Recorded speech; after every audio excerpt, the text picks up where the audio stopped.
eu, porque eu tô aqui, ó. Mostra aqui Jesus. Jesus aqui, mostra. Vivemos o pior momento da história do clube. E mesmo assim... Parabéns, hein, Memphis? Parabéns aí, Garro. Parabéns, jogadorzada do Corinthians. Vocês conseguiram derrubar o Dorival Júnior também. Que, por sinal, o presidente Alê, da Gaviões é Fiel, deu uma entrevista na 97, na Rádio 97, que vocês derrubaram, porque ele foi lá conversar com vocês na sexta-feira e ele falou, olha, os jogadores derrubaram o Dorival Júnior. Vocês derrubaram o Dorival Júnior pro Fernando Diniz. Preparem, prepara o coração, prepara tudo aí, prepara porque, meu Deus do céu, nós vai sofrer. Ah, nós vai sofrer, nós vai sofrer, nós vai sofrer, nós vai sofrer. Como diria Edson e Hudson, nós vai sofrer, sabe por quê? O Fernando Diniz, meu Deus do céu, eu falei com o Cascão hoje, eu tinha uma ideia, Veloso, Souza e Godoy, que um dia ele ia treinar o Corinthians. É. Porque ele só cai pra cima. Eu tava torcendo também. Então eu sei que você tá torcendo. Ele só cai pra cima, ele vai pro São Paulo, ele vai pro Vasco, vai pro Fluminense, daqui a pouco Seleção Brasileira, aí vai... Não, e ele cai pro Corinthians. Num dos momentos mais difíceis da história do Corinthians, cai o Fernando Diniz de barco lá. Mas aí você perguntar pra mim, entre Tite, entre Vojvoda e entre Fernando Diniz, eu até escolho o Fernando Diniz. Se eu tivesse que escolher um dos três, eu escolheria o Fernando Diniz. Agora, o que vocês fizeram... O Memphis, esse Lingard, Zacarias, o cara que não vai, que não joga, que não tem... aí chega de helicóptero, vai em Diniz. Então, deixa eu falar uma coisa pra vocês. Eu vou aqui. Antes de todo mundo, né? Vou fazer um agradecimento. Nossa Senhora Aparecida, a senhora abençoe eu, porque eu tô aqui, ó. Eu tô aqui, ó. Porque eu tô com medo de cair para a segunda divisão. Que a senhora abençoe, né? Jesus, mostra aqui Jesus. Jesus aqui, mostra Jesus. Tá aqui, ó, Jesus, ó. Jesus, ajuda nós. Pelo amor de Deus. Ressuscita para nós. Nossa Senhora, abençoa nós na Basílica. Olha só os números dele. Olha só. Dá uma olhada só. De joelho eu peço ao Senhor. Eu peço. Eu imploro. 149 jogos. 77 vitórias, 31 empates, 41 derrotas. O cara perde demais. O cara perde muito. Foi o melhor ano dele, tá? Os últimos aproveitamento 58%. Seleção brasileira, 6 jogos, 2 vitórias, 1 empate e 3 derrotas. Ele só perde! Ele só perde! Aí o Cruzeiro chega com uma moral, o dinizismo e futebol, e vai jogar, e não sei o quê. O Marquinhos, sai de trás aí que tá me atrapalhando. E papá. Aí vai, o Cruzeiro vai! O Cruzeiro do Dirceu Lopes! Agora vai o Cruzeiro! 17 jogos, 4 vitórias, 6 empates, 7 derrotas. Ele perdeu! Ele perdeu mais! Aí vem o Vasco. Agora vai, porque ele vai pro Vasco, Pedrinho, amigo, aquela coisa toda. Agora ele vai arrebentar. 55 jogos, 20 vitórias, 13 empates, 22 derrotas. Dá uma olhada como esse cara perde. O que vai acontecer no Corinthians, Veloso? Você tá rindo, né, filho do Maestro? Dorival Júnior demitido do Corinthians e, na minha opinião, com razão. Já são 9 jogos do Corinthians sem vencer.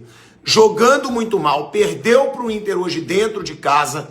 E uma coisa que o Dorival, ele precisa repensar sobre a carreira dele. Porque ele vai bem em Copas, ele foi campeão pelo Corinthians, pelo São Paulo, pelo Flamengo em Copas, né? Copa do Brasil principalmente, pelo Flamengo, inclusive Libertadores. Mas ele faz campanhas péssimas em campeonatos brasileiros. Ele não consegue ir bem em pontos corridos e chega uma hora que isso pesa. Corinthians foi campeão da Copa do Brasil, campeão da Supercopa. Agora, ficar 9 jogos sem vencer, com atuações horrorosas e sem entregar nada no Campeonato Brasileiro, Corinthians já está começando a ir para a parte de baixo da tabela.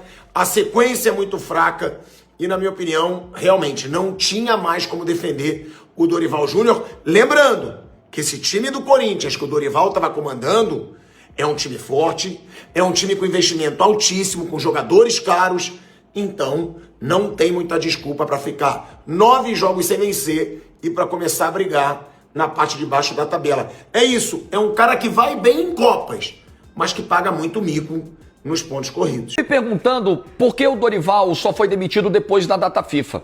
Porque o próprio Marcelo Paz, o executivo de futebol do Corinthians, no pronunciamento que ele faz ontem, ele diz, olha, o trabalho chegou no teto.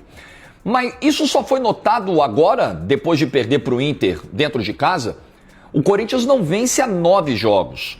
O Corinthians, que tinha no ano passado uma maneira muito clara de atacar, né, com jogadas em velocidade para o Yuri Alberto, contra-ataques, o Corinthians passou a ser mais observado pelos adversários, os times se fechavam contra o Corinthians, a válvula de escape com o Yuri Alberto deixava de aparecer e isso estava nítido.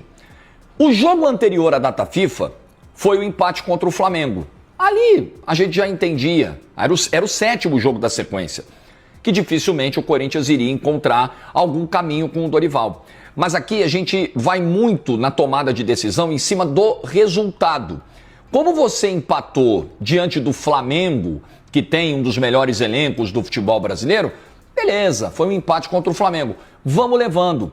Só que nessa de vamos levando, você vai insistindo com um trabalho que não está dando resposta. Se você troca no período da data FIFA, você tem 10 dias, né, para um novo trabalho começar, você tem um pouquinho menos de pressão para trazer um novo nome. Agora o Corinthians tem que correr atrás de alguém no mercado na semana da estreia na Libertadores e de um clássico contra o Palmeiras.